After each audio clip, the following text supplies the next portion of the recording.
Okay, friends, once again, welcome back and very good afternoon to everybody. I hope you all are safe, your family member, your relative, your parents, your friends, all are safe. And you are enjoying this new era, this new way of learning. Friends, we are discussing chapter number 6, that is a work, power and energy. ये chapter में हमने अब तक क्या सीखा? तो friends, सबसे पहले हमने वेक्टर्स के product dot and cross product के बारे में डिस्कशन किया. इनफैक्ट डॉट प्रोडक्ट के बारे में डिटेल में डिस्कशन किया. That is the characteristic of a dot product, geographic meaning of the dot product, मतलब डॉट प्रोडक्ट सारा डिस्कस किया हमने. उसके बाद हमने वर्क के बारे में डिस्कशन किया. तो फ्रेंड्स, वर्क के 3 ही कंसेप्ट आपको याद रखना था.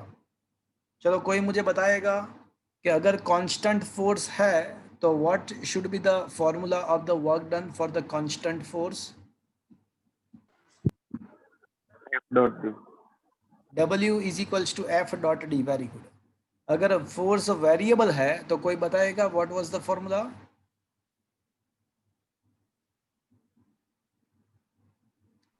फॉर द वेरिएबल फोर्स कोई Integration बताएगा? x initial to x final F ds. Very good. So if the force is a variable, then the work done can be given by integration f dx in one dimension. अगर 2 और 3 dimension है तो integration F dot D L होता है, F dot D L. और तीसरी बात यह है वर्क में कि area enclosed by force versus the displacement graph is giving you the Variable work displacement के force. द्वारा जो एरिया एंक्लोज्ड होगा वो हमको क्या देगा? Work done by variable force. Work done. हाँ, वो वेरिएबल भी हो सकता है, कांस्टेंट भी हो सकता है, but area under the force versus the displacement graph will also get you the work done. So these are the 3 concept you have to remember for the work done. उसके बाद एनर्जी के बारे में discussion किया था. Energy में सबसे पहले काइनेटिक एनर्जी के बारे में डिस्कशन किया. काइनेटिक एनर्जी का फॉर्मूला जो है वो हाफ एम वी स्क्वायर भी है, या हाफ पी वी भी है, या पी स्क्वायर बाई 2 एम है. P equals to M V, momentum P equals to M V के रिस्पेक्ट में आप हमारे पास काइनेटिक एनर्जी का 3 फॉर्मूला है. हाफ एम वी स्क्वायर, फिर हाफ पी वी भी बोल सकते हो, पी स्क्वायर बाई 2 एम भी बोल सकते हो. और फिर काइनेटिक एनर्जी में बहुत ही इंपॉर्टेंट कंसेप्ट हमने डिस्कस किया था, that is a work energy theorem. Work done by the resultant force, मतलब जितने भी फोर्स लग रहे हैं उसके द्वारा जितना भी वर्क है सबका addition. So work done by the resultant force that was equals to the change in the kinetic energy, that was the work energy theorem. We had proved this work energy theorem for the case of a constant force as well as the variable force. उसके बाद हमने potential energy के बारे में discussion किया, gravitational potential energy MGH के बारे में डिस्कस किया, एंड हमने प्रूव किया कि ग्रेविटेशनल फील्ड के लिए फोर्स एंड पोटेंशियल एनर्जी के बीच में रिलेशन है. F is equals to minus D U by D X. F equals to minus D U by D X. That was the formula we had proved. और ये जो F is equals to minus D U by D X formula है वो किसके लिए valid है? तो बोले तो that is valid only for the conservative force field. तो कंजर्वेटिव फोर्स फील्ड के लिए फिर हमने मैकेनिकल एनर्जी का कंजर्वेशन भी हमने प्रूव किया. हमने स्प्रिंग के इलास्टिक पोटेंशियल एनर्जी, किसी को पता है फॉर्मूला इलास्टिक पोटेंशियल एनर्जी का? Very good. हाफ के x square was the potential energy of the spring. और उसके बाद हमने पावर के बारे में डिस्कशन किया था. तो पावर का जो फॉर्मूला था वो एफ डॉट वी था. और पावर के टॉपिक खत्म होने के बाद हमने कोलिजन्स के बारे में डिस्कस किया. 1 dimensional, 2 dimensional collision, elastic, in elastic collision के बारे में डिटेल में डिस्कशन किया था. कुछ फॉर्मूलाज भी हमने डिराइव किया था. अब थ्योरी तो सारा मैंने यहाँ पे ख़त्म कर दिया है चैप्टर नंबर 6 का. कुछ इलस्ट्रेशंस भी ऑलमोस्ट कंप्लीट किए हैं. एक इलस्ट्रेशन बाकी है 12th 1, और कुछ एक्सरसाइज के क्वेश्चन भी बाकी है. तो आज हम जो न्यूमेरिकल बाकी है उसको ख़त्म करने का ट्राई करेंगे. Probably from the next onward lectures हम 7th चैप्टर भी स्टार्ट कर देंगे. तो फ्रेंड्स, सबसे पहले इलस्ट्रेशन नंबर 12 पे हम आ जाते हैं. 12th is still left and that is important. 4 marks में या 5 मार्क्स के एग्जाम में आपके 4 या 5 मार्क्स के अंदर ये क्वेश्चन आ सकता है. I am talking about the illustration number 12. I think 13 मैंने करवा दिया था. M I right friends? Yes sir 13 होगा. हाँ, 11 भी कर दिया था हमने और 13 भी कर दिया था. बाकी एक 12th बीच में पड़ा हुआ था, बचा हुआ था. तो 12th क्वेश्चन पे आ जाओ भैया. पहले समझने की ट्राई करते हैं क्वेश्चन क्या कहने का ट्राई कर रहा है हमको.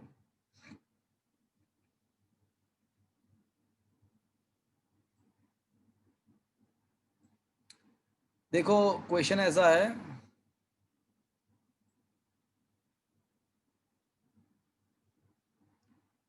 In the nuclear reactor, a neutron of high speed, typically 10 raised to 7 meter per second, must be slowed to 10 raised to 3 meter per second, so that it can have a high probability of interacting with the isotope uranium 235. थोड़ा printing mistake है, यहाँ पे uranium 235 है.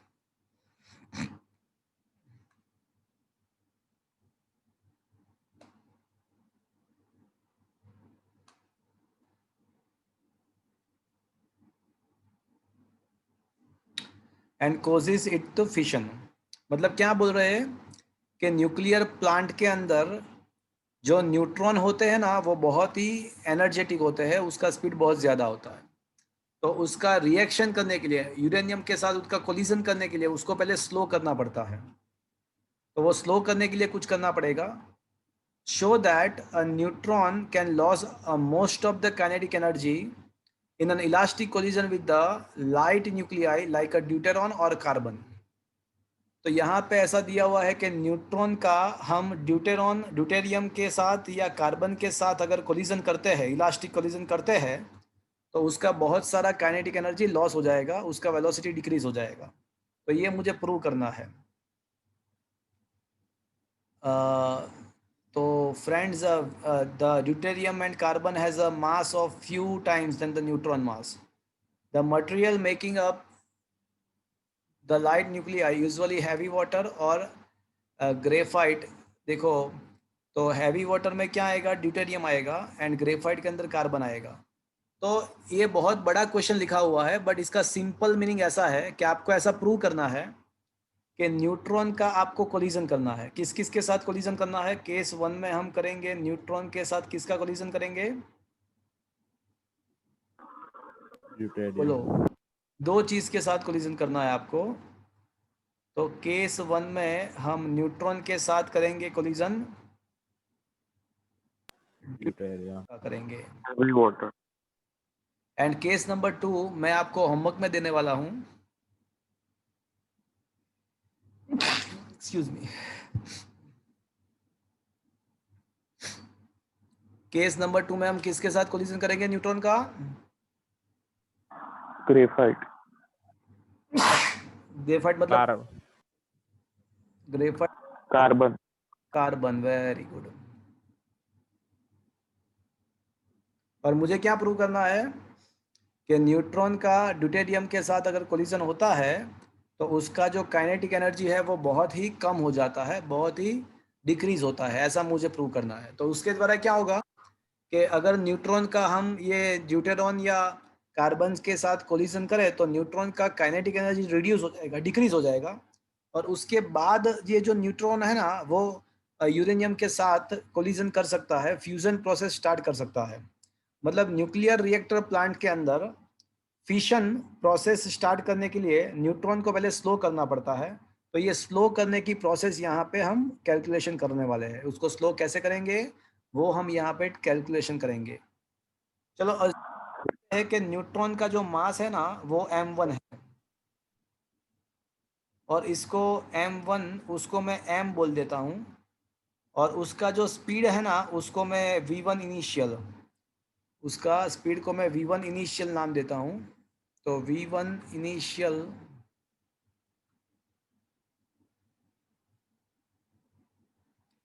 उसको v बोलते हैं. और अभी जो ड्यूटेरियम है, ड्यूटेरियम जो हमारे पास है, कोई मुझे बताएगा ड्यूटेरियम का मास कितना होता है? आपको पता है ड्यूटेरियम में क्या आता है? It is isotope of the hydrogen. इसके अंदर क्या आएगा ड्यूटेरियम के अंदर, कोई बताएगा मुझे? 4 होगा ना? किसी को ड्यूटेरियम पता नहीं है? ड्यूटेरियम 1H2 होता है वो। टिटेनियम, टिटेनियम वो, आइसोटॉप ऑफ हाइड्रोजन। हाँ हाइड्रोजन का आइसोटॉप है 1H2। मतलब उसके अंदर एक प्रोटॉन है एक न्यूट्रॉन है। वैसे प्रोटॉन एंड न्यूट्रॉन का मास ऑलमोस्ट सेम होता है, तो अगर न्यूट्रॉन का मास है मैंने m अज्यूम किया हुआ है, तो फिर ड्यूटेरॉन का मास कितना होगा? 2m। हाँ, एक प्रोटॉन एक न्यूट्रॉन मतलब 2m हो जाएगा। और V2 जो है ना वो ऑलवेज जीरो होता है, मतलब ड्यूटेरियम तो इनिशियली एट द रेस्ट ही होता है, उसके पास कोई काइनेटिक एनर्जी नहीं है। चलो तो यहाँ पे मैं ऐसा कह सकता हूँ कि इनिशियल काइनेटिक एनर्जी, देखो मैं ना केस 1 मैं आपको यहाँ पे करा रहा हूँ। अच्छा, केस चलो ना केस 1 2 दोनों एक साथ हो जाएंगे। हम एक जनरलाइज्ड फार्मूला डिराइव करेंगे, जनरलाइज्ड फार्मूला डिराइव करेंगे तो केस 1 2 दोनों साथ में हो जाएगा। तो initial kinetic energy of the system,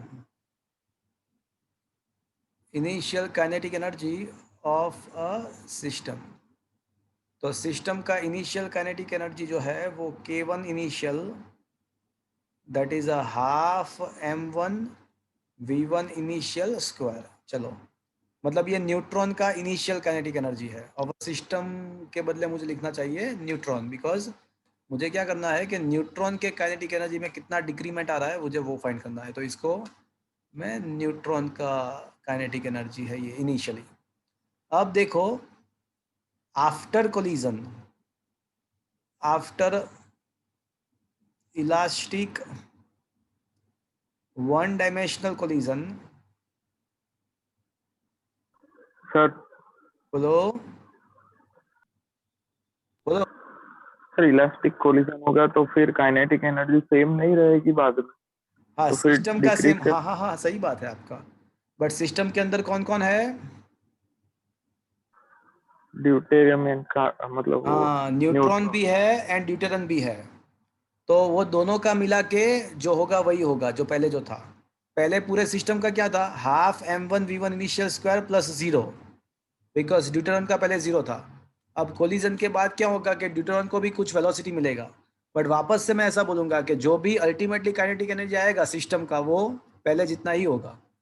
but neutron का तो खुद का कुछ कम हो जाएगा ना, बिकॉज कुछ काइनेटिक एनर्जी ड्यूटेरन को भी मिलती है। देखो मैं इलास्टिक कोलिजन में कोई एक ऑब्जेक्ट का काइनेटिक एनर्जी कंजर्व नहीं होता है, पूरे सिस्टम का कंजर्व होता है। सिस्टम के अंदर जितने भी पार्टिकल्स है उसका मिला के एडिशन करके कांस्टेंट रहता है। Is that clear to you?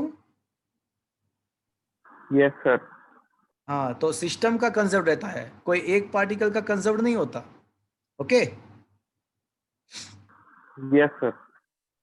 After elastic one dimensional collision किसी को याद है V1 फाइनल का formula? m1 minus m2 upon m1 upon plus m2 m1 plus into m2 v1। Into V1 initial, याद है भैया? Yes sir. And V2 final का formula याद है? 2m1 upon m1 plus m2 into v2। V1 initial, क्या ये याद है भैया? तो after yes sir. Kinetic energy of neutron मतलब पार्टिकल 1 आफ्टर कोलिजन, तो after collision what should be the kinetic energy of neutron? उसको K1 डैश बोल देते हैं, K1 फाइनल। चलो ना K1 फाइनल ही बोल देते हैं उसको। तो I should write half m1 v1 final square, but v1 final square के बदले में क्या लिखना, मुझे क्या लिखना चाहिए?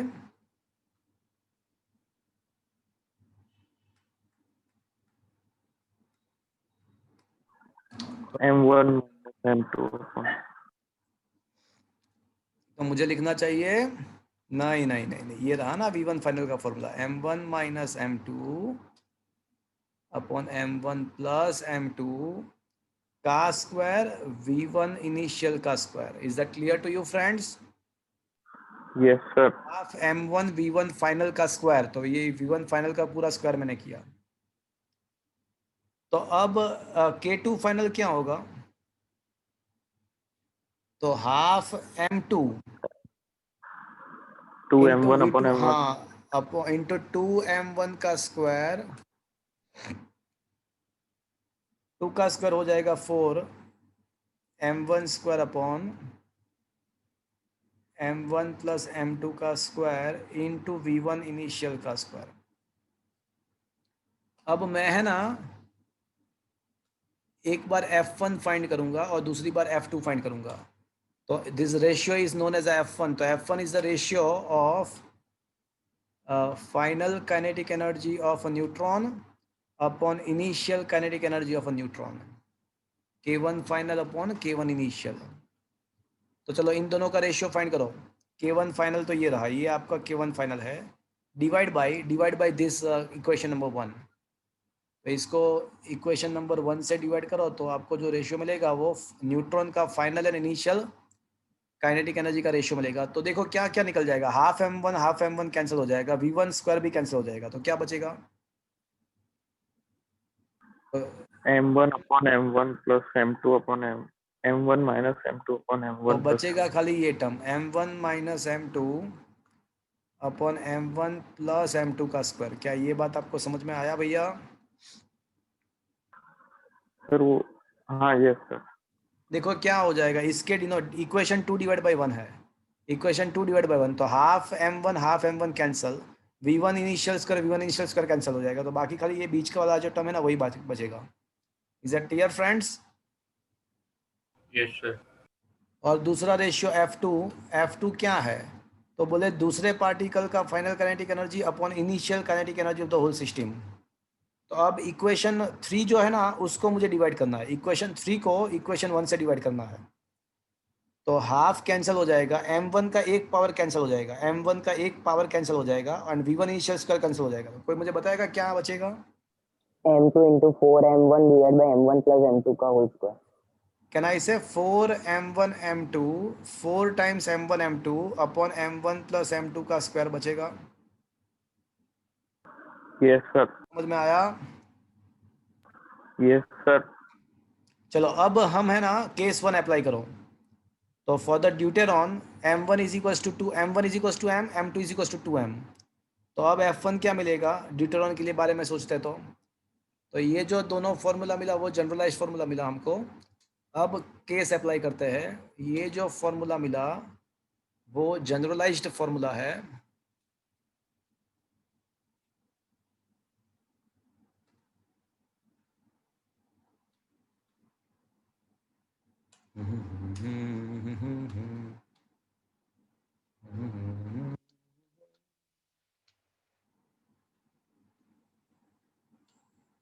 Okay, so this two are the generalised formula, F1 का F2 का। चलो अब M1 is equal to M apply करते हैं, M2 is equal to 2M apply करते हैं, तो क्या बचेगा देखो, तो M minus 2M upon M plus 2M, तो क्या बचेगा? m upon 3m। M minus 2M मतलब माइनस है, तो माइनस M अपॉन 3M, तो क्या बचेगा?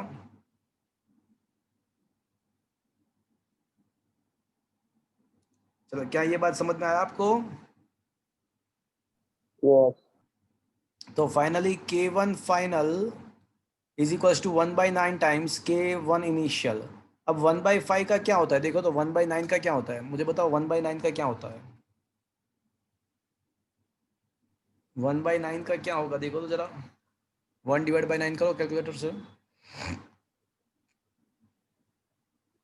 0.111। 0.11 मतलब 11%। 0.11 का मतलब 11%।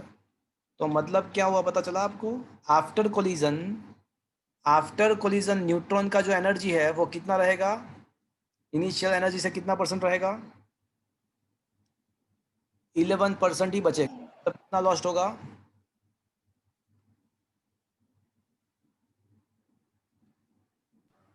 89% लॉस्ट हो जाएगा। Is that clear friends? Yes sir. गया कहाँ पे वो? Yes. 89% कहाँ पे गया? तो F2 जो है ना वहाँ पे गया। तो F2 is the ratio of the, चलो F2 का फाइंड करो तो 4 times M into M, 4 times M into 2M upon m plus 2m the whole square मतलब 9m स्क्वायर, तो ये आएगा 8/9। चलो 8/9 करो तो क्या आता है ratio? 0.89. 0.88. 0.89, but F2 is the ratio of the second particle kinetic energy upon initial kinetic energy of the neutron. तो 0.89 ऑफ K1 इनिशियल, तो मतलब वो 89% जो लॉस हुआ ना न्यूट्रॉन के काइनेटिक एनर्जी में, वो किसको मिल गया? वो किसको मिल गया? ड्यूटेरॉन को। न्यूट्रॉन को मिल गया। तो देखो वही तो करना था हमको, क्या करना था कि हमको न्यूट्रॉन का काइनेटिक एनर्जी रिड्यूस करना था so that it can be collide with the uranium and the fission process can be start. तो अब देखो न्यूट्रॉन का जो काइनेटिक एनर्जी है ना वो 11% ही रहा, मतलब 89% डिक्रीज हुआ, बट ये किसके लिए? ड्यूटेरॉन के लिए। बट अगर कार्बन की बात करते हैं, अगर दूसरा पार्टिकल कार्बन है तो कार्बन में तो 6C12 होता है, तो उसका मतलब क्या कार्बन का मास मुझे क्या लेना चाहिए, मतलब M2 क्या लेना चाहिए? अब सेकंड केस में मैं है ना न्यूट्रॉन का कार्बन के साथ कोलिजन करवा रहा हूँ, तो कार्बन के अंदर 6 प्रोटॉन 6 न्यूट्रॉन, तो उसका मास कितना लेना चाहिए मुझे? 12m. 12m। तो एक काम करो, अब रेशियो F1 है ना वहां पे M2 के बदले 12m लिखो, तो m minus 12m upon m plus 12m the whole square, तो m माइनस 12m का मतलब 11m, 11/13 करो, तो 11/13 करके उसका स्क्वायर करो तो क्या आता है? 11/13 करके स्क्वायर करो। अरे कैलकुलेटर से 11/13 0.715. उसका स्क्वायर किया, Yes, sir. तो क्या मिला? 0.715. सर 0.715. 0.715 मतलब क्या हुआ? 71% ही बचा, तो कितना परसेंट डिक्रीज हुआ सेकंड केस में?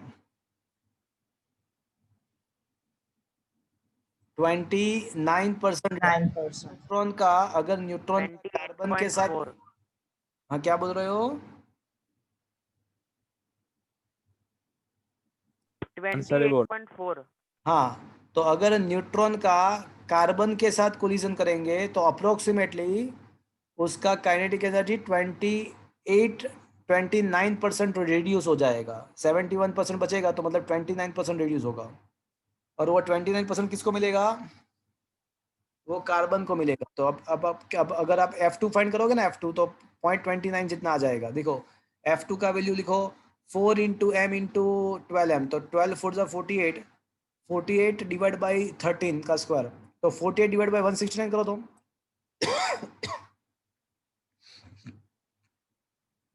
0.284. क्या मिला? 0.284. आ गया ना, देखो एग्जैक्ट आ गया। तो जो वहां पे रिड्यूस हुआ था न्यूट्रॉन के अंदर वो कार्बन को मिल गया। Is that clear? Yes sir. Yes, sir. तो देखो कंजर्वेशन Yes, तो हो ही sir. रहा है ना, काइनेटिक एनर्जी का कंजर्वेशन तो हो ही रहा है। न्यूट्रॉन का भले ही डिक्रीज हुआ, तो जितना डिक्रीज न्यूट्रॉन का होगा उतना ही इंक्रीमेंट कार्बन को हो गया, मतलब टोटल काइनेटिक एनर्जी तो कंजर्व्ड ही हो रही है। बट हमारा जो टारगेट था वो अचीव हो गया कि हमको न्यूट्रॉन का स्पीड डिक्रीज करना था, तो वो कर सकते हैं हम। किसके द्वारा कर सकते हैं? तो बोले तो न्यूट्रॉन का ड्यूटेरियम के साथ भी कोलिजन कर सकते हैं, कार्बन के साथ भी कोलिजन कर सकते हैं, दोनों के द्वारा इसका स्पीड हम डिक्रीज कर सकते हैं। ड्यूटेरॉन ज़्यादा अच्छा रहेगा हमारे लिए, बिकॉज वो 90% ऑलमोस्ट 89% रिड्यूस करता है। तो क्या ये पूरा क्वेश्चन आपको समझ में आया भैया? Yes, sir. Yes, sir. Is it understood friends? Yes, sir. Yes, sir. Yes sir. हाँ देखो ये जो क्वेश्चन है ना, हाँ वहाँ पे ये रहा V1 फाइनल का फॉर्मूला लिखा हुआ है एंड V2 फाइनल का भी लिखा होगा। फाइन, चलो सब कुछ दिया हुआ है, अच्छा है। तो पहले है ना F1 एंड F2 फाइंड कर दिया हमने, और उसके बाद केस 1 एंड केस 2 उसके बाद डिस्कस किया। For carbon M2 equals to 12m1, तो ये आपको मिलेगा F1 एंड F2। तो क्या फ्रेंड्स ये पूरा क्वेश्चन आपको समझ में आया? Yes sir. Yes, sir. चलो अब एक्सरसाइज के न्यूमेरिकल पे आ जाते हैं। फ्रेंड्स एक्सरसाइज का first and second, I think first मैंने होमवर्क में देख दिया होगा, सेकंड मैंने करवा दिया होगा। Am I right friends? Yes और no? Yes, sir. Yes, sir.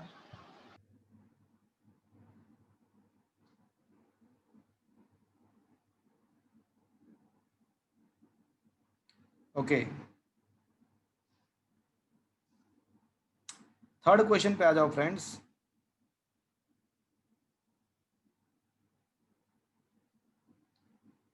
तो question number 3, figure in the given figure there are example of some potential energy function in the one dimension. The total energy of the particle indicated by the cross coordinate axis.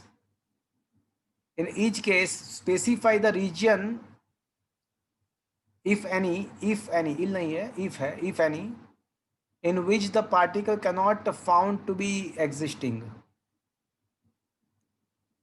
तो friends हमको क्या करना है, ये question में क्या लिखा है मैं आपको बताऊं, थोड़ा मेरी बात ध्यान से सुनना। Okay fine, so this is the question. Okay, क्या आपको ये सारे फिगर्स आपको मोबाइल में दिख रहे हैं आपके? Yes, sir. Yes, sir. अब क्वेश्चन इज दैट कि क्या करना है, क्या है इसमें, ये क्या है, क्या सब कुछ, तो मैं बताऊं आपको।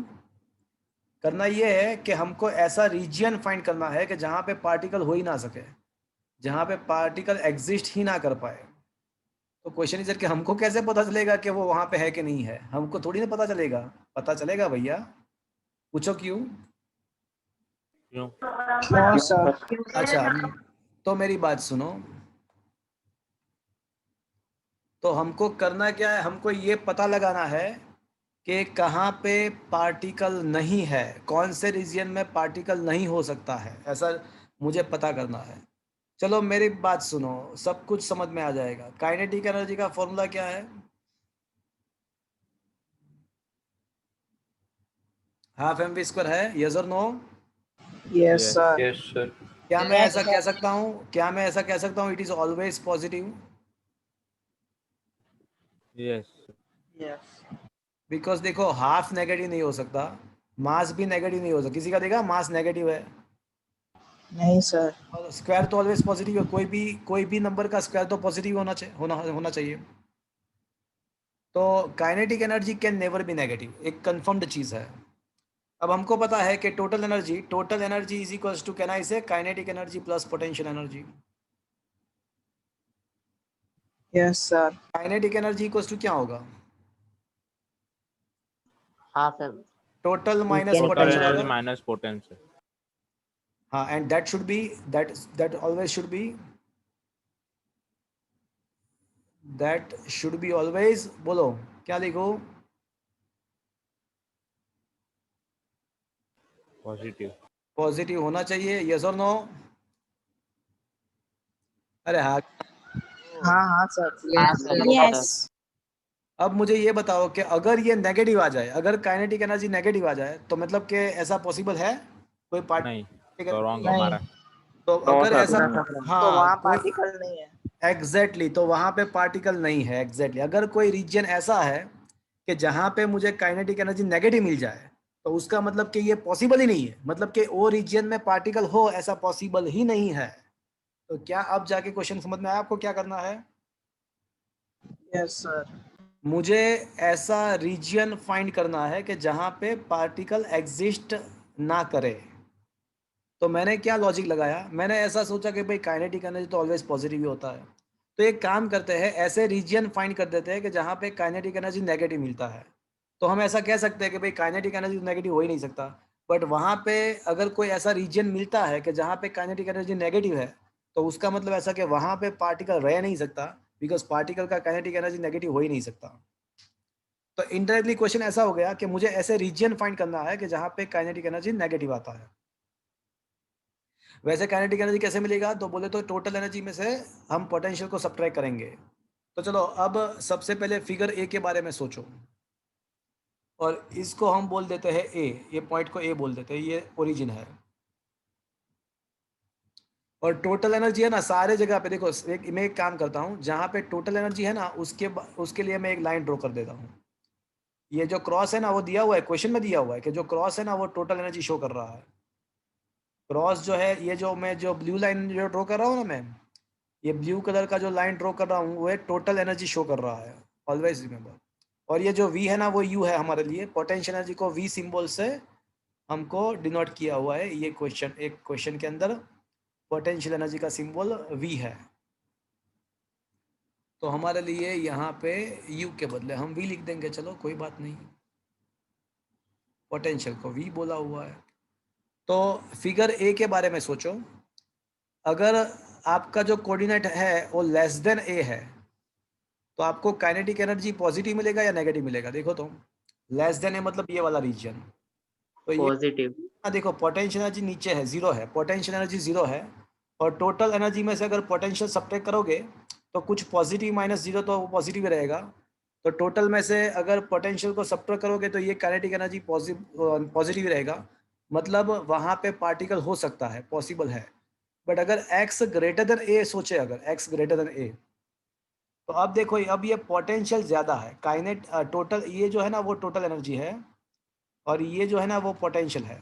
अब देखो टोटल में से पोटेंशियल सब्ट्रैक्ट करो तो कम वैल्यू में से बड़ा वैल्यू सब्ट्रैक्ट करो तो आपको क्या मिलेगा? नेगेटिव। काइनेटिक एनर्जी नेगेटिव मिलेगा। Is that clear? मतलब पार्टिकल वहां पे ये रीजन में पार्टिकल हो सकता है या नहीं हो सकता है?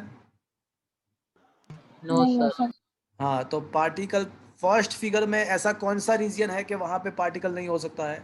तो बोले x ग्रेटर देन ए। फर्स्ट फिगर में ऐसा कौन सा रीजन है जहाँ पे पार्टिकल पॉसिबल नहीं है? तो x ग्रेटर देन ए वाला रीजन जो है वहाँ पे पार्टिकल स्टे नहीं कर सकता है, बिकॉज यहाँ पे काइनेटिक एनर्जी नेगेटिव हो रहा है, मतलब ये रीजन ऐसा है कि जहाँ पे पार्टिकल स्टे नहीं कर सकता है। Is that clear friends? Yes sir. चलो सेकंड वन, तो सेकंड वन में मुझे रीजन बताओ कि जहाँ पे काइनेटिक एनर्जी नेगेटिव है। 0 to A to B, B to C, C to D, D to A, सब जगह पे आप देख सकते हो कि पोटेंशियल एनर्जी का वैल्यू ऑलवेज ज़्यादा ही है। देखो टोटल एनर्जी से ऑलवेज ज़्यादा ही है और इन ऑल द पॉइंट्स। तो कोई भी पॉइंट पे जाओ आप, x ग्रेटर देन जीरो के कोई भी पॉइंट पे जाओ तो आपको क्या मिलेगा? देखो तो, नेगेटिव। नेगेटिव। आपका ये टोटल एनर्जी है और ये पोटेंशियल एनर्जी है, तो आप सारे जगह पे देख सकते हो कि पोटेंशियल एनर्जी का वैल्यू ज़्यादा है। तो कम वैल्यू में से ज़्यादा वैल्यू सब्ट्रैक्ट करते हैं, कम में से ज़्यादा सब्ट्रैक्ट तो नेगेटिव मिलेगा। तो at every region in the second figure, at every place हमको काइनेटिक एनर्जी कैसा मिलेगा? नेगेटिव ही मिलेगा। मतलब particle cannot stay at any point, can't stay, can't exist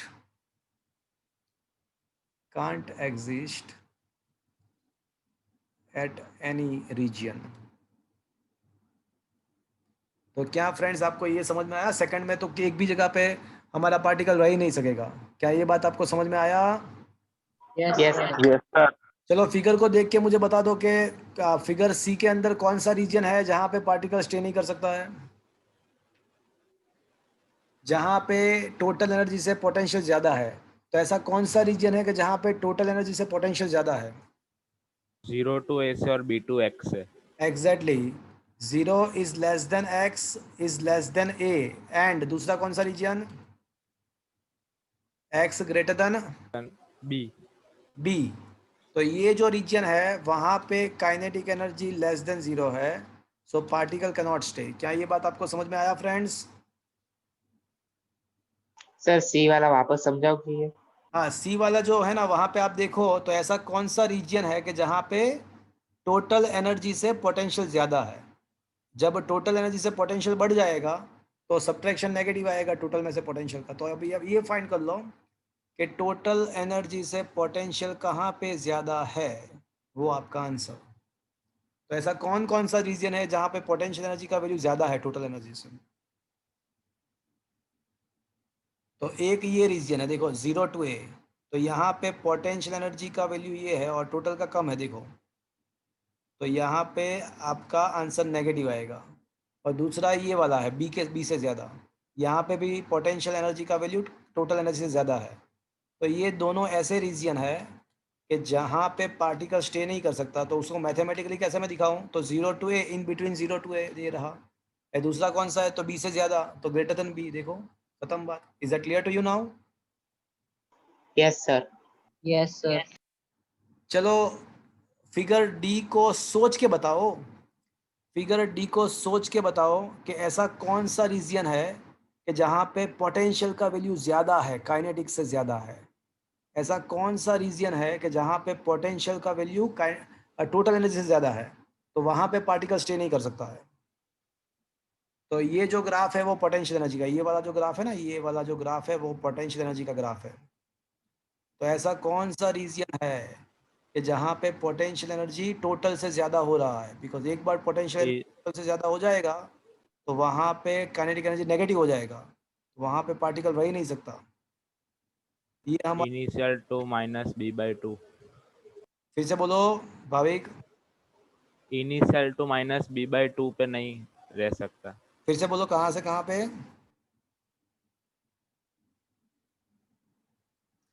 ऐसे दो जगह पे है, कौन कौन माइनस सा? ए बाई टू हाँ बोलो कौन कौन सा? Minus B by two X, minus B by two minus A A by by two. Two less than B by X B by two. मतलब सिंपल सी जैसे ऐसी है कि सर आपको ऐसा बोलना चाहिए था कि सर ये minus A by two and minus B by two के बीच में एक ये यस सर। और A by two and B by two के बीच में। तो बस वही वहाँ पे देखो, आप देखो कि पोटेंशियल का वैल्यू बढ़ जाता है टोटल एनर्जी से। तो ये दो यस ऐसे है कि जहाँ पे पार्टिकल रह ही नहीं सकता। क्या बात समझ में आया? Yes sir. Minus B by two से minus A by two, minus A by two and A by two से बी बाई टू। चलो क्या ये बात आपको समझ में आया? Yes sir. So these are the region for which the particle cannot stay. Why? Because in these regions kinetic energy becomes negative, which is not possible, and hence the particle cannot stay there. Is it okay friends? वही find करना था। तो क्या ये बात आपको समझ में आया? यस Yes, के sir. ना तो Yes. बोलो, यस सर। थोड़ा इंटरेक्शन करना भैया। नहीं समझ में आया तो भी बोलना, तो समझाऊँ मैं। तो इसमें है ना दूसरे क्वेश्चन ऐसा भी है कि also indicate the minimum total energy of the particle must have each case. हाँ, also indicate the minimum total energy the particle must have in each case. देखो मिनिमम टोटल एनर्जी तो जीरो ही हो सकता है, तो वो तो ठीक है। तो ये जो बाकी है ना, think the simple physical context for which this potential sharp shapes are relevant. और ऐसा भी है कि आपको ऐसे भी कंडीशन, ऐसे प्रैक्टिकल भी देखना है कि जहाँ पे ऐसे ग्राफ आपको मिले। तो आप इसमें आंसर में नहीं लिखा हुआ है, आंसर में तो खाली इतना ही बताया हुआ है, समझाया हुआ है कि भाई कौन कौन से रीजन में पार्टिकल पॉसिबल नहीं है। बट आपको यहाँ पे ऐसा भी पूछा है कि भाई ऐसा कुछ ग्राफ मिले, ऐसे प्रैक्टिकली पॉसिबल केसेस आप सोचो। वो सोचना आप, मैंने यहाँ पे नहीं लिखा हुआ है, वो ज़रूरत भी नहीं है। बट आपको एक चीज़ और बोली गई है कि भाई आप ऐसे केसेस सोचो कि जहाँ पे ऐसे ग्राफ आपको मिले। तो that is difficult to think of this. तो हम इस क्वेश्चन को, ये इतना जो पार्ट है ना उसको कैंसिल कर देंगे। यहाँ पे क्वेश्चन के इतने पार्ट को हम कैंसिल ही कर देंगे। हम यहाँ तक ही सोचेंगे, ये सारा cancel. Don't think about this. ये जो क्वेश्चन है उसको कंसिडर मत करो। आपको यही इसमें क्या करना है, only you have to find the region for which the particle can not be possible. बस इतना ही आपको फाइंड करना है, बाकी सब निकाल दो। Is it okay friends? Yes sir. चलो question number 4, potential energy function for a particle executing the simple harmonic motion is given by kx square by 2, where k is a force constant of the oscillator and the value of the k is a 0.5 Newton per meter. The graph of potential energy versus x is shown in figure. Show that the particle of a total energy 1 joule moving under this potential must turn back when it reaches the x is equals to plus or minus 2. चलो कोई बताएगा question में आपको क्या समझ में आया? चलो पहले तो क्वेश्चन क्या पूछ रहे हैं वो किसी को समझ में आया?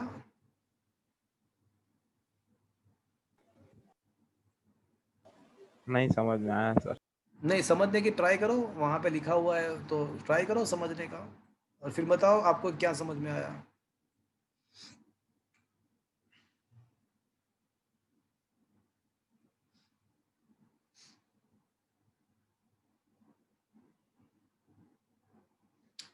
ओके, ऐसा लास्ट में बोला गया है कि आपको ये प्रूव करना है कि जब location x is equal two plus और माइनस 2 होगा तब पार्टिकल टर्न बैक करेगा।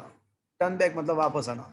चलो कोई मुझे बताएगा, सोचो आप कि कोई पेंडुलम है, तो पेंडुलम में जो बॉब है, ओसिलेटर है, वो ओसिलेट कर रहा है, बट वो एक्सट्रीम पॉइंट के जहाँ से वो वापस आने वाला है, तो उस पॉइंट पे उसका काइनेटिक एनर्जी क्या होता है? 0. 0। जीरो होता है। That's it. whenever a particle come back, turn back, at that time उसका जो काइनेटिक एनर्जी होता है ना, वो जीरो होता है। जैसे आप अपर डायरेक्शन में कोई ऑब्जेक्ट को थ्रो करते हो तो मैक्सिमम हाइट से वो टर्न बैक होता है, but yes. choose the maximum height, at that time what happened? Its kinetic energy Becomes 0. becomes zero। तो क्या मैं ये स्टेटमेंट लिख सकता हूँ कि when particle turns back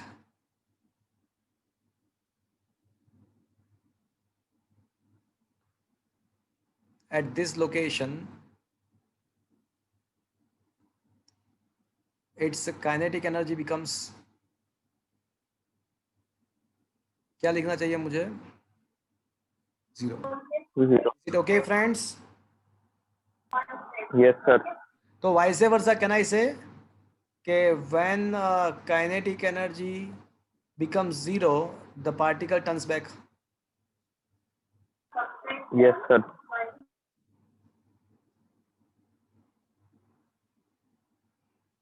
okay, अब देखो, टोटल एनर्जी इक्वल्स टू, हमको पता है कि पोटेंशियल प्लस काइनेटिक एनर्जी। तो काइनेटिक एनर्जी, अच्छा, when the, what we want to find, we want to find the location at which the kinetic energy becomes zero, because जैसे ही kinetic energy zero होगा particle turn back करेगा। Total energy तो हमको दिया हुआ है, क्या दिया हुआ है? 1 जूल। पोटेंशियल का भी फॉर्मूला दिया हुआ है, क्या दिया हुआ है? kx square upon 2. हाफ के x square. And kinetic energy का क्या लेंगे हम? टर्न बैक करना है तो काइनेटिक एनर्जी क्या लेंगे? 0. लेंगे। तो 1 इज इक्वल्स टू हाफ। चलो के का वैल्यू हमको दिया हुआ है, के का वैल्यू 0.5 दिया हुआ है हमको। The value of the K is also point. तो X square is equals to क्या मिलेगा आपको? 4 मिल जाएगा। तो एक्स इज इक्वल्स टू क्या मिलेगा? 2 plus or minus. तो वही तो प्रूव करना था, वही तो प्रूव करना था। तो ये प्रूव हो गया, ये प्रूव हो गया कि when the particle turns back kinetic energy becomes zero and hence the location becomes plus और minus 2 metre. So that's why it's proved. So it is proved that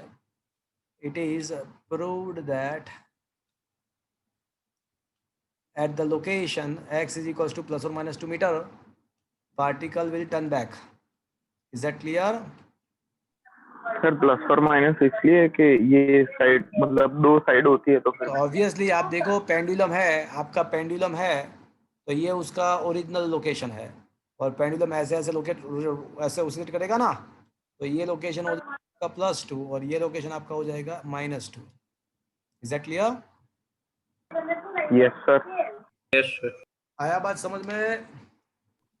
yes sir. Okay,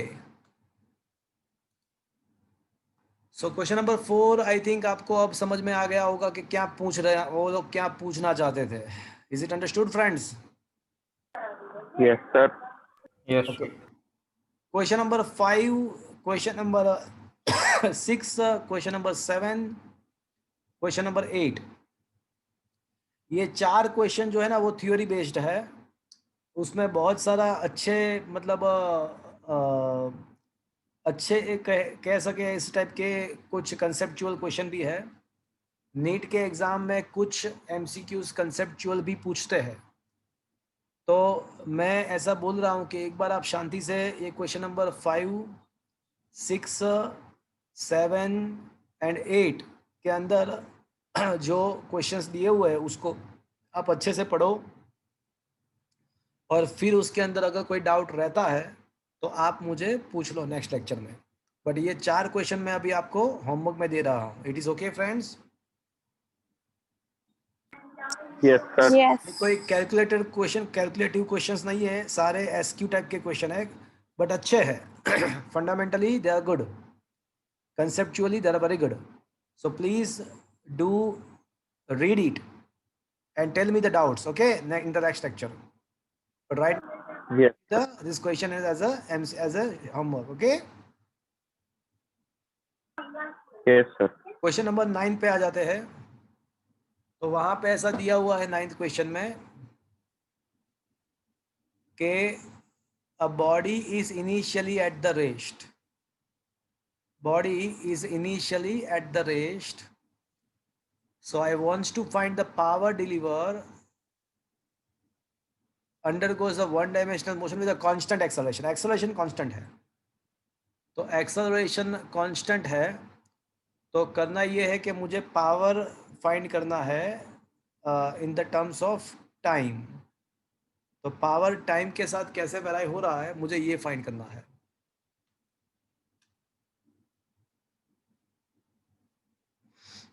चलो, आपको पता होगा कि power क्या होता है भैया? Work by time. Work upon time, that is okay. Apart from that, F dot S. अरे एफ डॉट एस तो आपका वर्क डन हो जाएगा। हाँ sir. F dot V, is it okay? F dot S. Yes और no? Yes, sir. Yes sir. अब ऐसा मान लेते हैं कि जिस डायरेक्शन में फोर्स अप्लाई कर रहे हैं ना, उसी डायरेक्शन में डिस्प्लेसमेंट हो रहा है, उसी डायरेक्शन में वेलोसिटी है। तो एफ डॉट वी मतलब F V cos theta, theta 0 है, ऐसा मान लो। 1.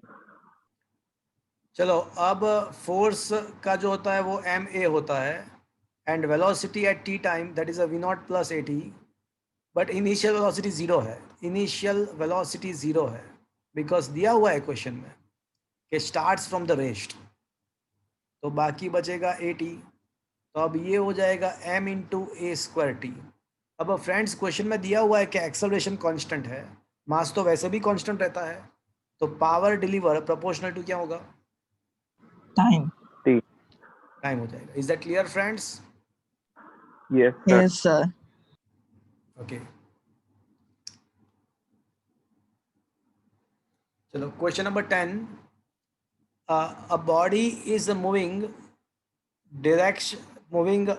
in the directionally under the influence of the source of a constant power। अब देखो क्वेश्चन नंबर 10 में क्या बोला है कि हमारे पास जो सोर्स है ना वो कांस्टेंट पावर डिलीवर कर रहा है। अब पावर कांस्टेंट है तो आपको डिस्प्लेसमेंट का क्या होगा वो फाइंड करना है। तो friends once again starting from the here, power is equals to F into V, F is equals to M A. अब वेलोसिटी जो है ना वो अभी ऐसे ही रखते हैं हम v, because we cannot say that the v equals to 80। मैं ऐसा नहीं कह सकता v नॉट प्लस 80। पूछो क्यों? अब यहाँ पे एक्सेलरेशन का पता नहीं हमको. I cannot right this formula. मैं ये फॉर्मूला वेलोसिटी के लिए नहीं लिख सकता। कोई मुझे बताए? में कांस्टेंट एक्सेलरेशन नहीं लिखा हुआ है। एग्जैक्टली, ये तो कांस्टेंट एक्सेलरेशन के लिए ही है। सो ये तो आप कभी जब आपकी मर्जी ऐसे अप्लाई नहीं कर सकते हो। ये कांस्टेंट एक्सेलरेशन के लिए ही था, कोई बात नहीं। चलो, पावर तो कांस्टेंट है ना। एम वी इंटू ये एक्सेलरेशन के बदले कहना इसे dv by dt। Yes, sir. v लिखा एंड एक्सेलरेशन के बदले dv बाई dt चलेगा। Yes sir. तो फ्रेंड्स कहना इसे p into D T, p into D T is equals to M V into D V. Yes, sir. Yes. Taking integration बहुत, चलो ये p है ना कांस्टेंट है, तो इंटीग्रेशन k dx का क्या होता है? इंटीग्रेशन k dx, तो k इंटू वेरिएबल, तो इंटीग्रेशन पी डी टी का क्या होगा? PT.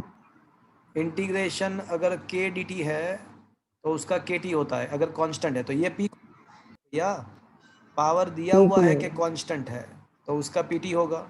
एम बाहर निकल के आएगा, v⁻1 का क्या होगा? V square by p 2. square by 2. हाँ, तो v⁻1 का हो जाएगा v²/2। तो अब v² को अगर सब जगह इक्वेशन बनाते हैं v² को, तो ये हो जाएगा 2pt by m. pt/m।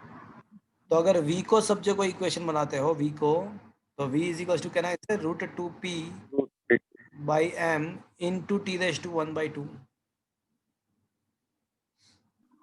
Yes, sir. Yes, sir. अब मुझे अगर ऐसा पूछा होता ना कि what is the variation of the velocity with the time, how the velocity वेराई with the time, अगर ऐसा पूछते how velocity वेराई with the time, अगर ऐसा पूछते तो मैं v proportional to t⁻1/2. Because ये सारा कांस्टेंट है, ये 2p/m तो कांस्टेंट है। बट मुझे वेलोसिटी के बारे में नहीं पूछा है, मुझे पूछा है क्या? Time or मुझे power. डिस्प्लेसमेंट के बारे में पूछा हुआ है कि भाई डिस्प्लेसमेंट कैसे वेराई हो रहा है। तो अब वेलोसिटी के बदले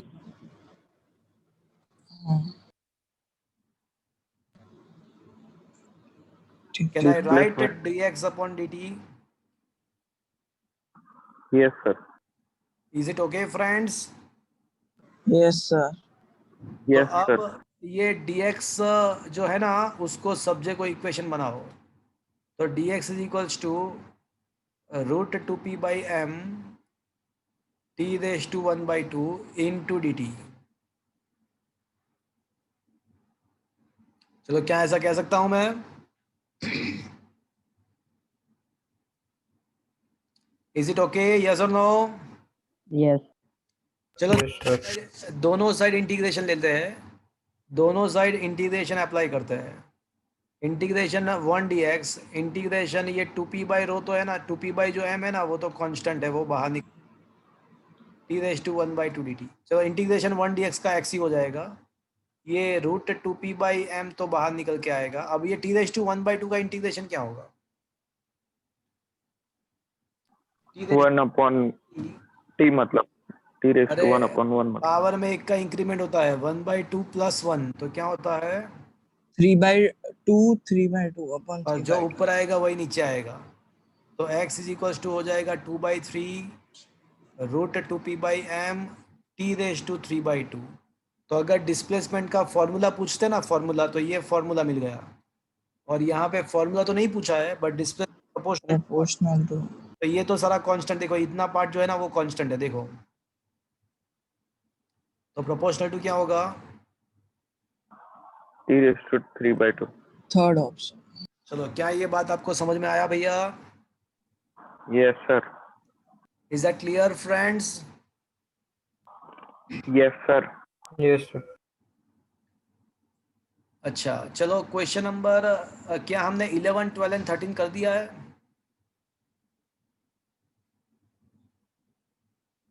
फ्रेंड्स बोलो, क्वेश्चन नंबर 11, 12 एंड 13 कर दिया है, यस और नो?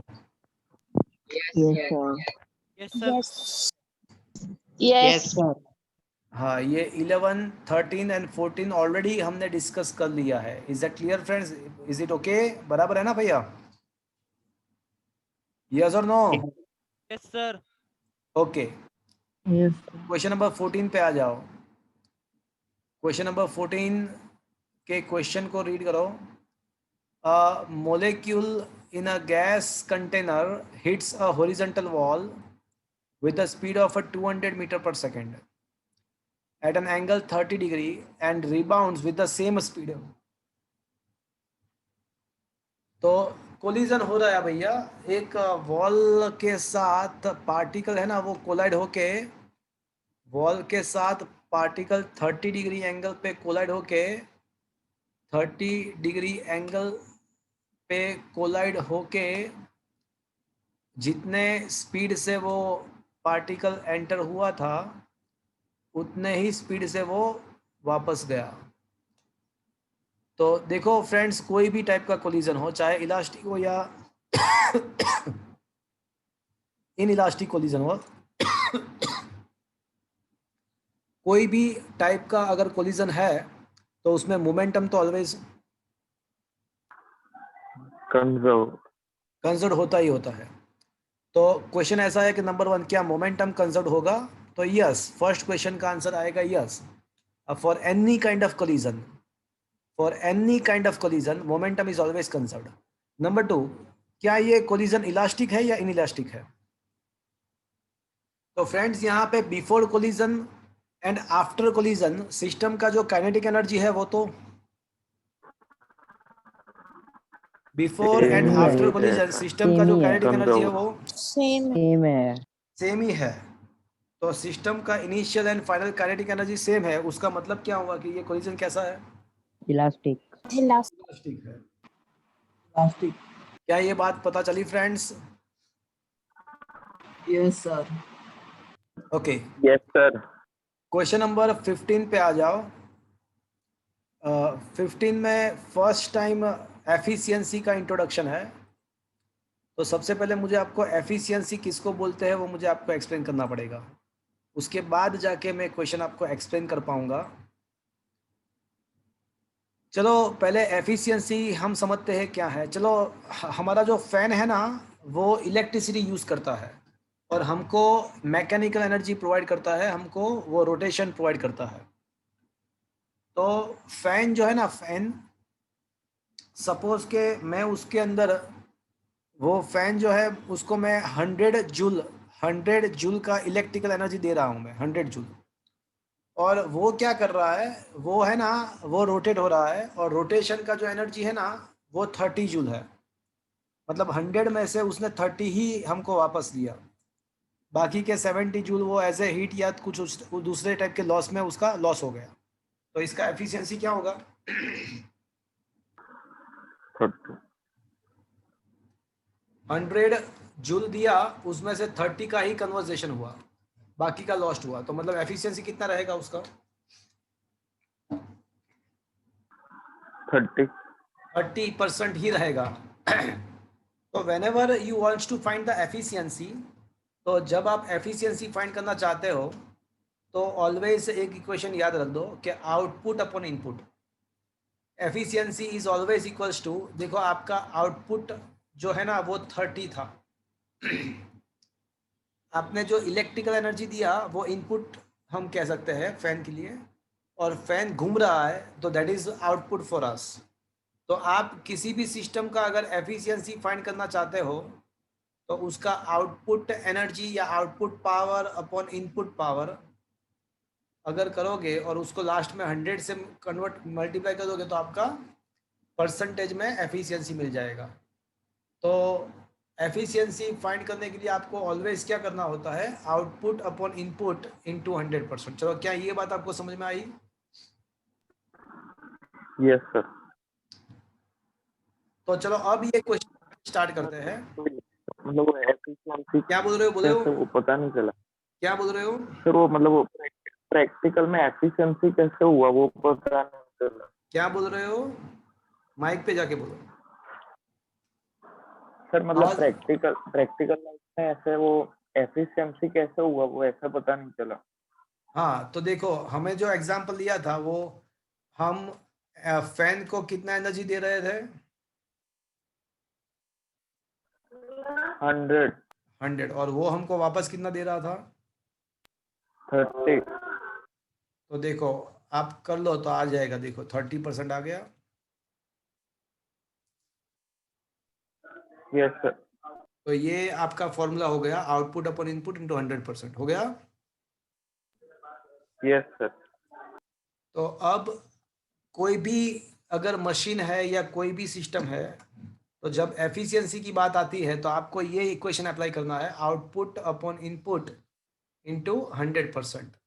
अगर 100% नहीं लिखोगे तो परसेंटेज में नहीं आएगा, एफिशिएंसी तो मिलेगा बट वो परसेंटेज में नहीं आएगा।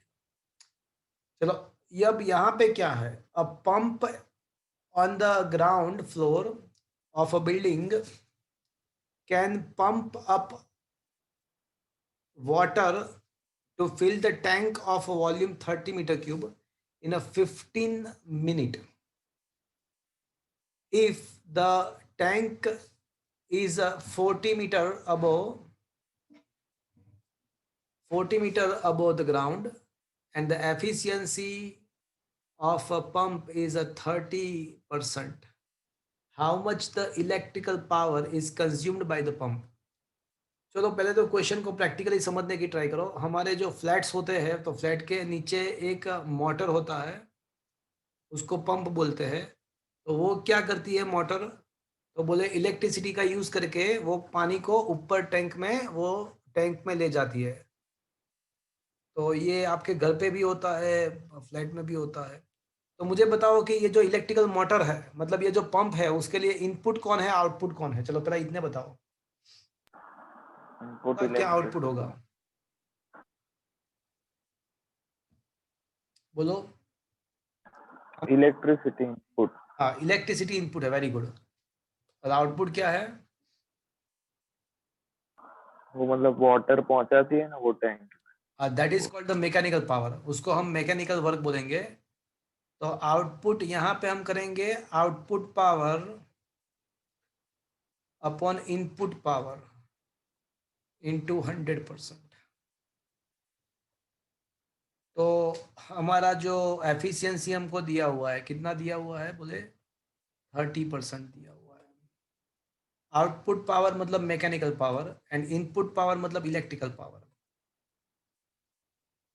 तो इसका मतलब ऐसा हुआ कि mechanical power upon electrical power is equals to 0.3। चलो यहाँ तक समझ में आया आपको फ्रेंड्स?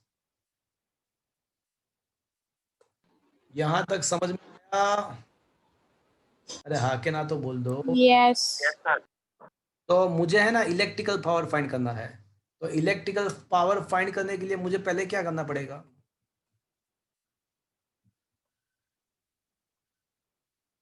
इलेक्ट्रिकल पावर फाइंड करने के लिए पहले मुझे करना क्या पड़ेगा? Mechanical upon 0.3। तो पहले तो मुझे मैकेनिकल पावर फाइंड करना पड़ेगा। पहले तो मुझे मैकेनिकल पावर फाइंड करना पड़ेगा।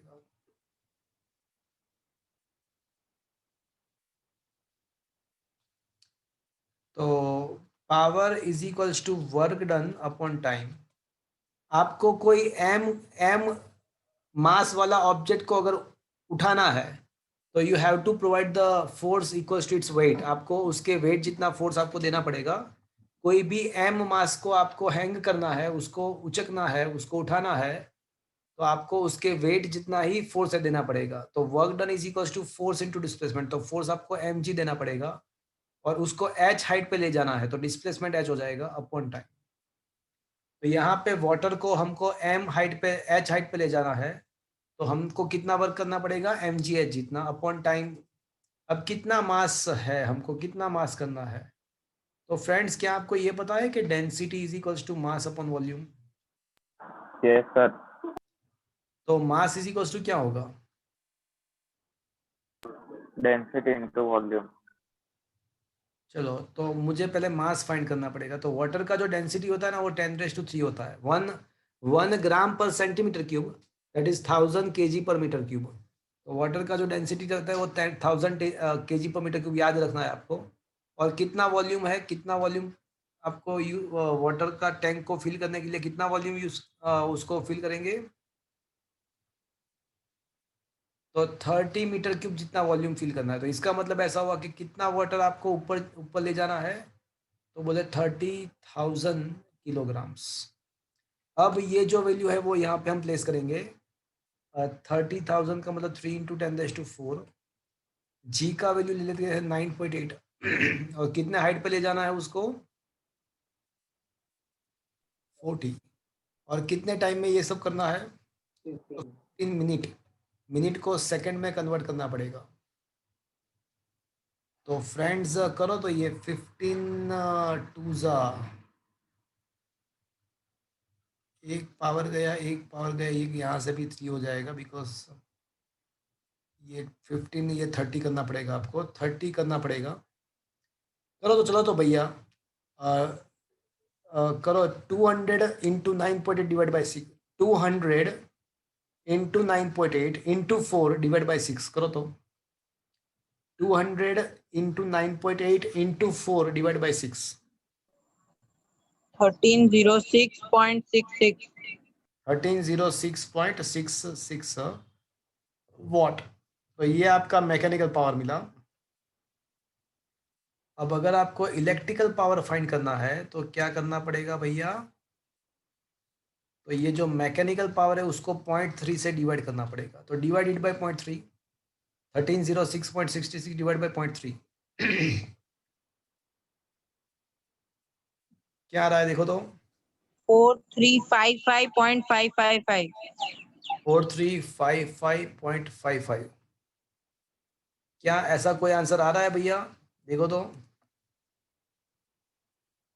अप्रोक्सीमेट आंसर आ रहा है। तो 4355.5, फिर से बोलो क्या आंसर है आपका? 43 4355.555 है। अच्छा, यहाँ पे है ना मैंने एक गलती कर दिया, यहाँ पे 2000 आएगा, 2000। तो ये हो जाएगा 1306.6 एंड 1306.66 डिवाइड बाय 0.3 करोगे तो आपका ये हो जाएगा।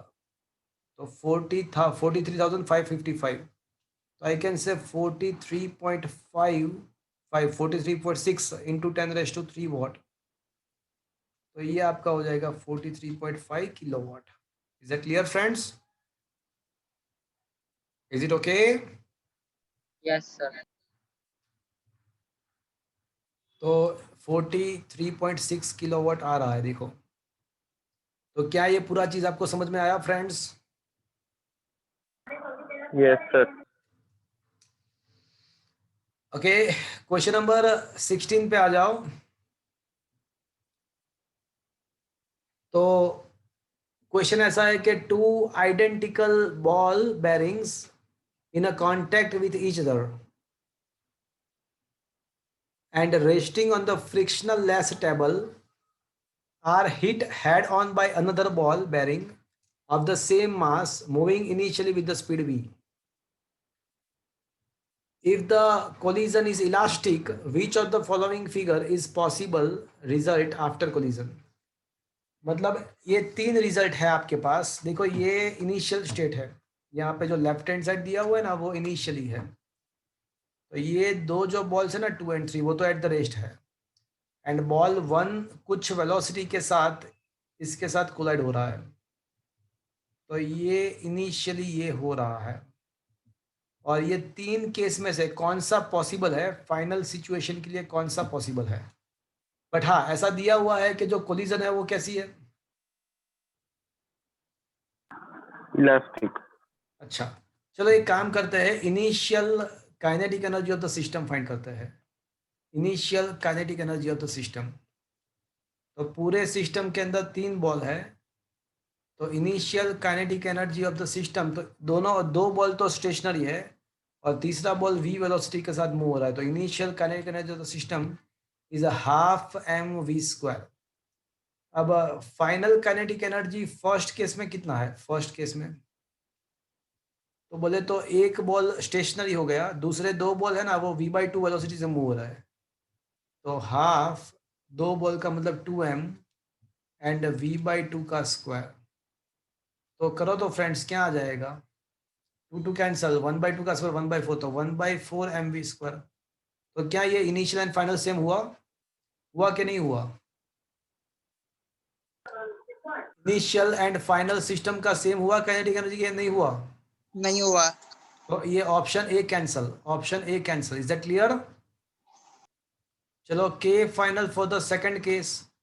तो सेकंड में क्या है कि 2 ऑब्जेक्ट स्टेशनरी आ गए, 2 ऑब्जेक्ट एट द रेस्ट आ गए, और तीसरा भी वेलोसिटी के साथ है, तो उसका सिस्टम का एनर्जी हो जाएगा हाफ mv²।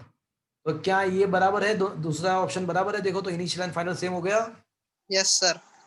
तो ये बराबर है, परफेक्ट है। तीसरा भी देख लेते हैं, तीसरा भी देख लेते हैं।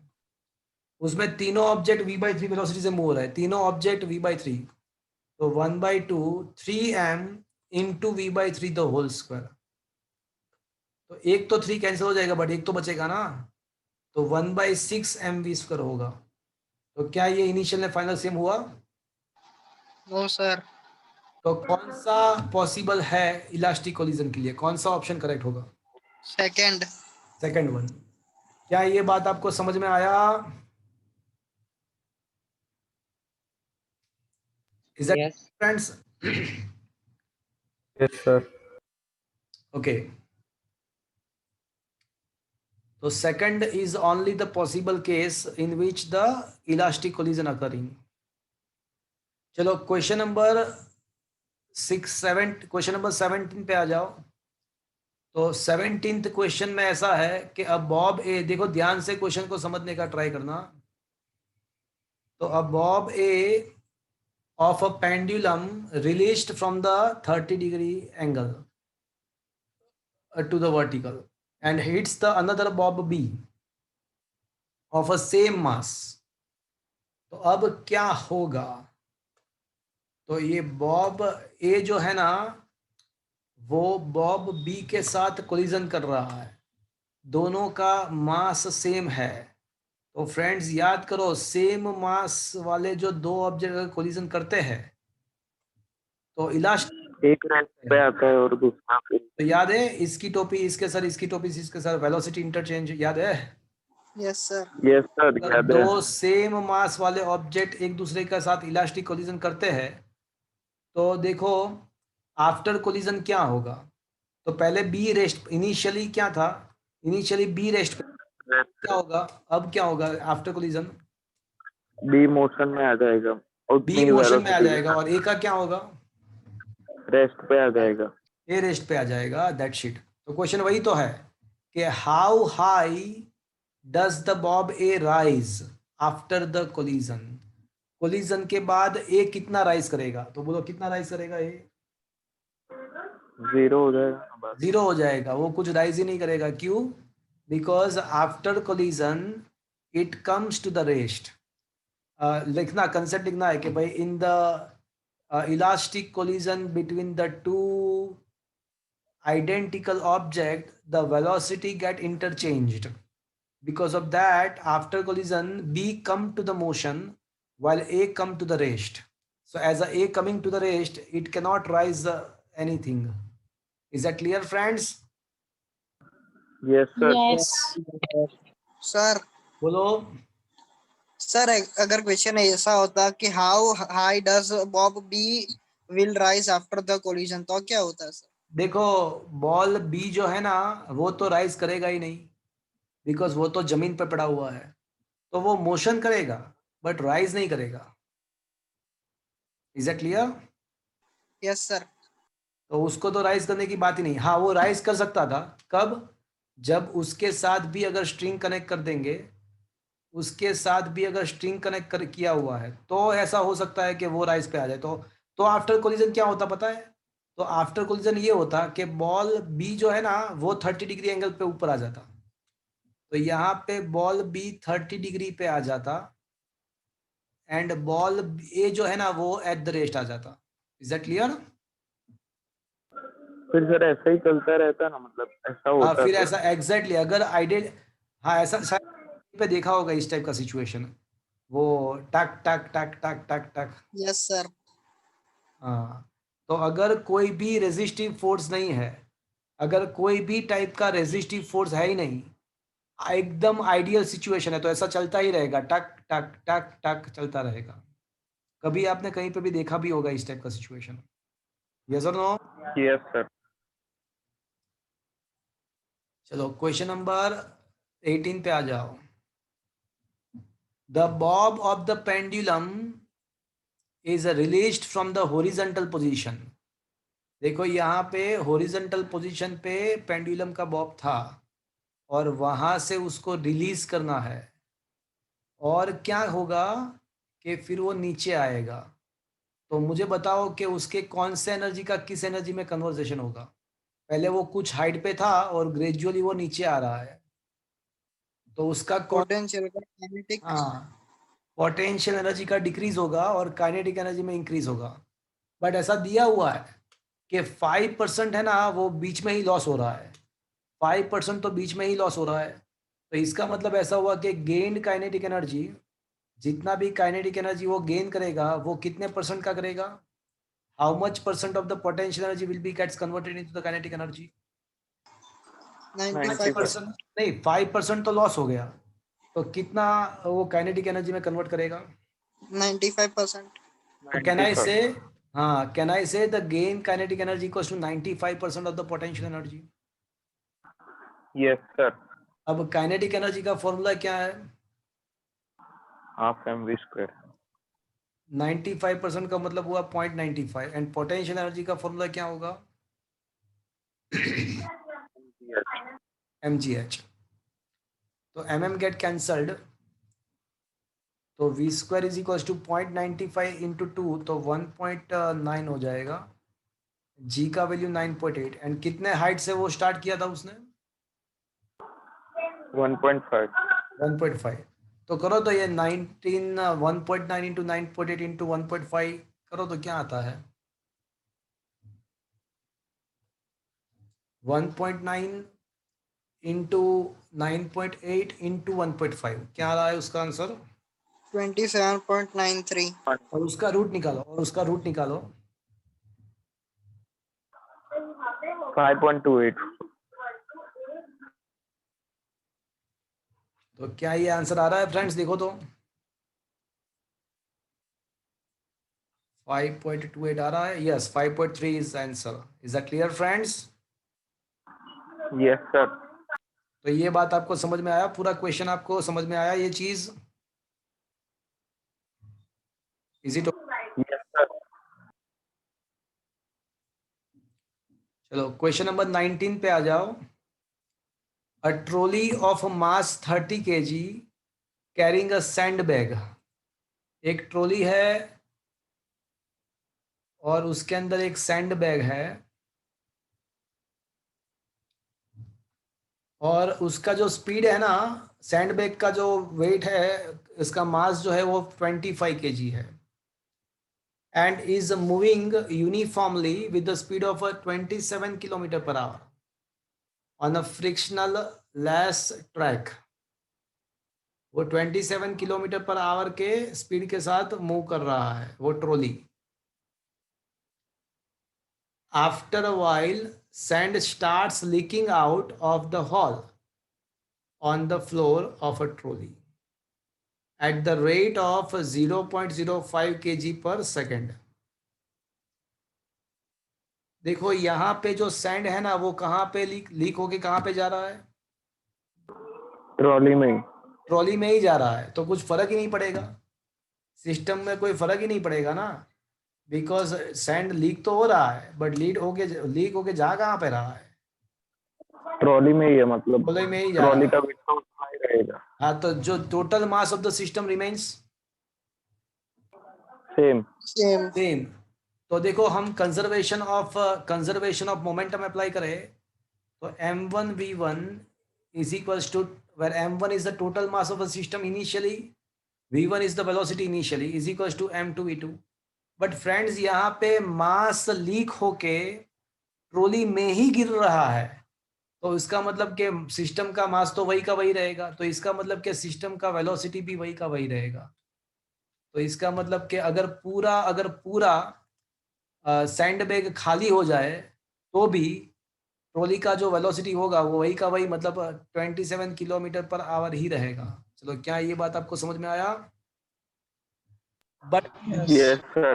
बट अगर Yes, ऐसा sir. होता, अगर सपोज के ऐसा होता कि ये सब, ट्रॉली से बाहर.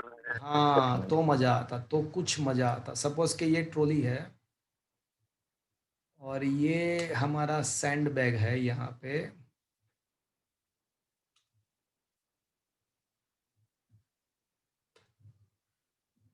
ये सैंड बैग है, और वहाँ पे अगर लीक हो रहा है, देखो ये सैंड बैग ट्रॉली से बाहर की साइड, मतलब ट्रॉली में है बट वो बाहर की साइड, और यहाँ से लीक हो रहा है और वो ग्राउंड पे सपोज के गिर रहा है. Is that clear to you friends? Yes, sir. तो अगर पूरा ट्रॉली खाली हो जाता ना, तो उसके बाद अगर क्वेश्चन पूछते कि how much the speed of the trolley after the whole sand bag is become empty, become vacant, तो फिर वापस से ये करते हैं m1v1 is equal to m2v2। तो m1 क्या लिखते हैं आप? वो दोनों का। हाँ, that is 325, 300 for the trolley and 25 for the sandbag। ये m1 होता है। v1 आपका 27 होता। अब m2 कितना होता आफ्टर द सैंड? 300। हाँ, तो ये 300 हो जाता and v2 will be the your answer. तो v2 कुछ और आता। Is that clear friends? तो कुछ बात बनती। Yes sir. तो यहाँ पे तो बहुत सिंपल। सर कोई हाँ बोलो बोलो बोलो। कोई इंस्टेंट पे पूछे तो सर, कोई इंस्टेंस पे पूछता है तो हाँ, ऐसा भी पूछ सकते हैं कि what is the velocity of the trolley at the after 5 second, after 10 second. तो बहुत ही अच्छा क्वेश्चन होता। तो देखो मास का जो लीकेज हो रहा है वो कितना हो रहा है? 0.05। 0.5 kg। तो सपोज कि ऐसा पूछा है कि 100 सेकंड के बाद क्या होता, तो 1 सेकंड में कितना मास लीक हो रहा है? 0.05 लीक हो रहा है। तो 100 सेकंड में कितना मास लीक होगा?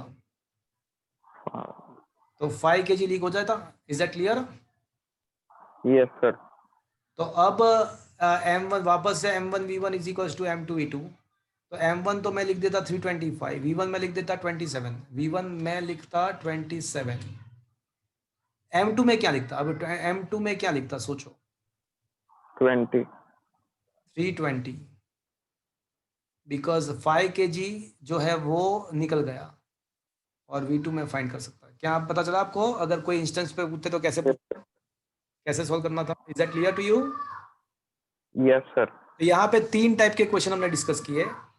अगर मास ट्रॉली लीक होके वो उसका सैंड वहां पे ही ट्रॉली के अंदर ही अगर होता तो कोई फर्क नहीं पड़ता। अगर पूरा सैंड बैग खाली हो जाता तो कैसे कर सकते थे? एंड अगर कोई इंस्टेंस के बाद पूछते तो भी हम सॉल्व कर सकते थे। Is that clear friends? Yes sir. Yes, sir. क्या क्वेश्चन नंबर 20 मैंने करा दिया है? बहुत पहले करा दिया होगा 20। देखो यस और नो? लगभग sir. हाँ के ना? 20 कराया हुआ है कि नहीं कराया हुआ है? शायद करवा दिया है। ये बहुत पहले वर्क एनर्जी थ्योरम जब मैंने कराया था ना, तो एट दैट टाइम इसके साथ कराया होगा। देखो एक बार, अगर नहीं आपको पता है तो भी एक बार, सिंपल है बहुत ही। वेलोसिटी का फॉर्मूला दिया हुआ है आपको, उसमें क्या करना है आपको? x इज इक्वल टू एक बार 0 प्लेस करना है, एक बार 2 मीटर प्लेस करना है, तो आपको इनिशियल एंड फाइनल वेलोसिटी मिल जाएगा आपको। और फिर work energy apply, formula apply करो तो आपको वर्क डन मिल जाएगा। दैट शीट सिंपल, बहुत ही सिंपल है, ट्राई करो। Okay Yes, sir. Yes sir. तो अब जब आप नेक्स्ट टाइम आओगे तो मेरे 3 क्वेश्चन बाकी है, 21, 22 एंड 23। तो ये 3 क्वेश्चन अब एडिशनल जो है ना वो अभी कैंसिल है आपके कंटेंट में से, तो वो मैं बाद में कराऊंगा आपको। तो ये 21, 22, 23 करवा दूंगा अभी आपको, और उसके MCQs में यहाँ पे जो बाकी है चैप्टर के वो हम डिस्कस करेंगे। तो फ्रेंड्स नेक्स्ट लेक्चर में ये चैप्टर कंप्लीटली खत्म हो जाएगा। तो आज का सेशन मैं यहाँ तक रखता हूँ। Okay Bye, sir. नहीं फ्रेंड्स मेरी बात सुनो। हमारा एक लेक्चर अभी वो कल का कैंसिल हुआ था, परसों का, JEE का। तो I want to arrange the lecture on the Wednesday मुझे लेक्चर अरेंज करना है JEE का। तो कौन से टाइम पे मैं अरेंज कर सकता हूँ बताओ मुझे? वेडनेसडे मुझे एक लेक्चर JEE का अरेंज करना है। Sir. तो 12:30 तक तो वो स्कूल होता होती है और बाद में 1 बजे से एक लेक्चर है। अच्छा जस्ट अ मिनट।